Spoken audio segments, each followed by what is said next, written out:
Bonjour. Aujourd'hui, on s'intéresse à un nouveau problème concernant les Olympiades physiques, NPHE 2019, et on s'intéresse à la question numéro 18, partie A, épreuve de présélection française, mars 2019. Donc, énoncé de l'exercice. Alors, on s'intéresse à une voiture miniature de masse 4 kg qui se déplace selon une direction donnée par l'axe X horizontal. Le graphique ci-dessous représente la composante Fx de l'unique force F horizontale à laquelle est soumis ce jouet en fonction de sa position sur l'axe X.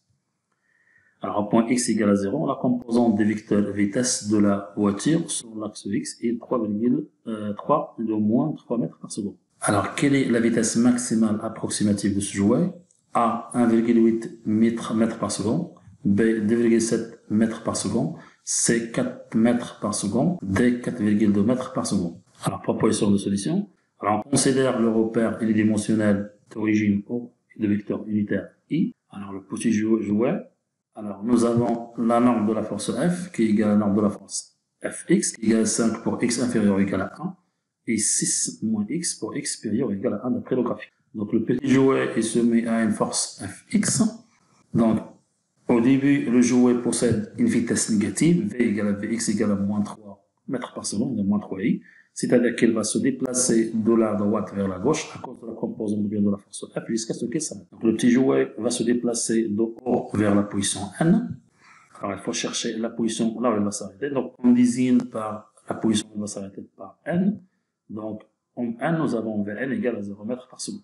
Donc, il faut chercher la position où il va s'arrêter. Donc, on désigne par N cette position, Vn égale à 0 mètres par seconde. Alors, dans le repère unidimensionnel REI, alors nous avons N égale à x fois i et f égale à 5i. Donc, f scalaire le vecteur déplacement n qui est égal à 5i scalaire xt qui est égal à 5x multiplié fois la norme de i de t au carré qui est égal à 5x multiplié fois 1 au carré qui est égal à 5x. Donc, f scalaire le vecteur déplacement n du jouet qui est égal à 5x.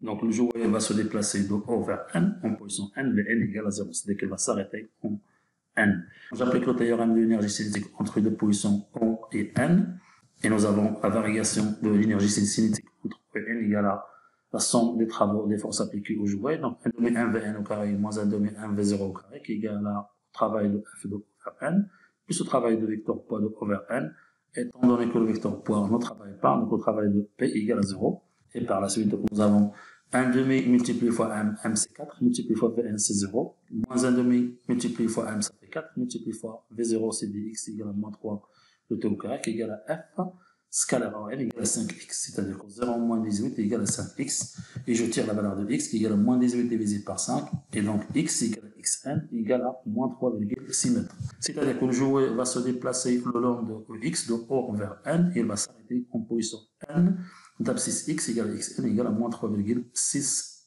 mètres. Alors après, le jouet va se déplacer de la gauche vers la droite sous l'effet de la force F. C'est-à-dire, après avoir qu'elle va s'arrêter au point N, elle va continuer son mouvement, cette fois-ci, de N vers la position B. Alors, cas numéro 1, étude du mouvement du jouet entre N d'abscisse x égale à xn égale à moins 3,6 mètres et A égale à d'abscisse x égale à 1 mètre. Alors, on considère une position B entre N et A d'abscisse x inférieure strictement à 1 mètre.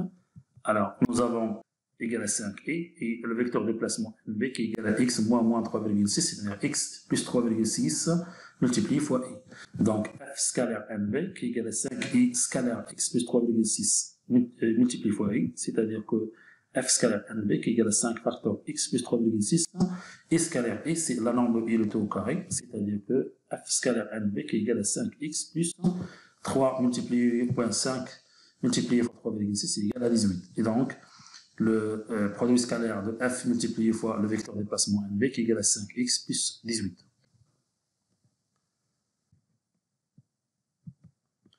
Alors, j'applique une deuxième fois le théorème de l'énergie cinétique entre la position d'abscisse n d'abscisse x égale à moins 3,6 mètres et la position b d'abscisse x inférieure strictement à 1 mètre. Donc, nous avons delta EC qui est égal à la somme des travaux. Alors, 1 demi m vb au carré moins 1 demi m vn au carré égale au travail de f de n vers b plus le travail de p de n vers b. C'est-à-dire que 1 demi multiplié fois m ça fait 4, multiplié fois vx au carré, moins 1 demi m multiplié fois 0 ça fait 0, qui est égal à f scalaire le vecteur déplacement nb plus le travail de p c'est 0. Donc, je tiens que 4 sur 2, ça fait 2 multiplié fois Vx au carré, qui est égal à f scalaire 1b, c'est déjà calculé tout à l'heure, ça fait 5x plus 18. Alors, 2Vx au carré, qui est égal à 2,5x plus 9. Et comme le jouet se déplace de la gauche vers la droite, c'est-à-dire dans le sens positif du mouvement, alors Vx est égal à racine carrée, ou bien plus la racine carrée de 2,5x plus 9. Donc, nous avons V égale à Vx, qui est égal à la plus racine carrée de 2,5x plus 9 pour x compris entre moins 3,6 mètres et 1 mètre. Et V de 1 qui est égal à racine carrée de 11,5 qui est égal à peu près 3,4 mètres par seconde. Alors, le mouvement ou bien la vitesse des jouets en position A, l'abscisse x égale à 1 égale à 3,4 mètres par seconde. Alors, on passe au cas numéro 2. Alors, le cas numéro 2, étude des mouvements des jouets entre A d'abscisse x égale à 1 mètre et une position M d'abscisse x inférieure strictement à 8,9 mètres. Alors, le jouet se déplace de la position A vers la position M d'abscisse x inférieure strictement à 8,9 mètres. Alors, le jouet va atteindre une vitesse maximale lorsqu'il dépasse la position d'abscisse x égale à 1 mètre. Alors, comment? Alors, dans le repère unidimensionnel REI, nous avons AM, le vecteur AM égale à x moins 1 multiplié fois le vecteur unitaire I, et F est égal à 6 moins x multiplié fois I. Alors, F scalaire le vecteur déplacement AM, qui est égal à 6 moins x multiplié fois I, scalaire x moins 1 multiplié fois le vecteur unitaire I. C'est-à-dire que 6 moins x multiplié fois x moins 1 multiplié fois I scalaire x, c'est la norme de I au carré qui est égale à 1. Et par la suite, donc, je tire la valeur de F scalaire le vecteur déplacement AM, qui est égal à moins 6 plus 7x moins x au carré.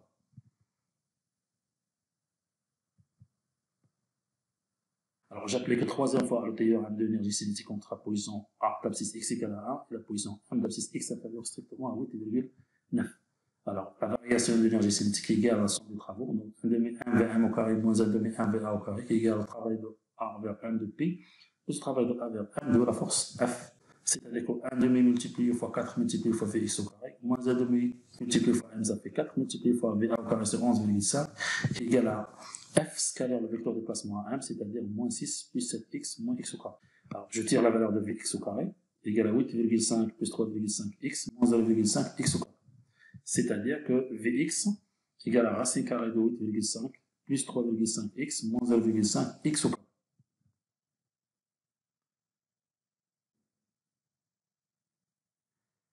Et finalement, j'obtiens Vx qui est égal à racine carrée de 2,5x plus 9 pour x compris entre moins 3,6 mètres et 1 mètre. Et Vx égale à 8,5 plus 3,5x moins 0,5 x au carré pour x compris entre 1 mètre et 8,9 mètres. Alors, remarque, pour x supérieur ou égal à 6 mètres, alors l'intensité hors norme de la force F devient négative et le jouet va s'arrêter en position x égale à 8,9 mètres. Alors, nous avons pour x compris entre 1 mètre et 9,8 mètres, nous avons d de vx sur d de x qui est égal à 3,5 moins x divisé par 2 fois la racine carrée de 8,5 plus 3,5x moins 0,5x au carré qui est égal à 0, c'est-à-dire que 3,5 moins x égale à 0, c'est-à-dire que x égale à 3,5 mètres. Donc, Vx max qui est égal à racine carrée de 8,5 plus 3,5 multiplié fois 3,5 moins 0,5 multiplié fois 3,5 au carré. Alors, je tire la valeur de Vx max égale à 3,82 mètres par seconde. Donc, le jouet va atteindre en 3,5 mètres une vitesse maximale de 3,82 mètres par seconde.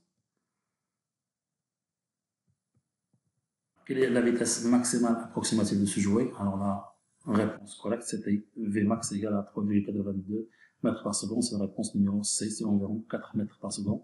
Alors, le jouet va atteindre une vitesse maximale en x égale à 3,5, c'est-à-dire Vmax égale à 3,82 mètres par seconde. Alors, en n, c'est Vn égale à 0. Il va atteindre une vitesse de 3,4 mètres par seconde en position A. Et en position M, c'est-à-dire x égale à 3,5 mètres, elle va atteindre une vitesse maximale, c'est 3,82 mètres par seconde. Et après, elle va continuer ce mouvement jusqu'à la position x égale à 9,8 mètres. Là où la force devient négative, eh bien, il s'annule. Alors, dans cette position-là, alors V égale à 0. Alors, une petite remarque, si on désire évaluer l'expression de la distance x parcourue par le jouet, il faut intégrer les trois expressions différentielles non linéaires de la vitesse. Alors, nous avons Vx qui est égal à d de x divisé par d de t, c'est-à-dire que d de x sur d de t qui est égal à moins racine carrée de 2,5x plus 9 pour x compris entre moins 3,6 et 0, c'est-à-dire le premier déplacement de O vers n. Le deuxième déplacement, c'est-à-dire de n vers a, c'est-à-dire entre x compris entre moins 3,6 et 1 mètre, c'est d de x sur d de t égale à plus racine carrée de 2,5x plus 9. Et le troisième, alors d de x sur d de t qui est égal à racine carrée de 8,5 plus 3,5x moins 0,5x au carré. Alors là, il faut intégrer ces trois expressions pour trouver la première, c'est-à-dire t complet entre moins 2,4 et 0, c'est-à-dire x de t égale à 0,625 t au carré moins 3t.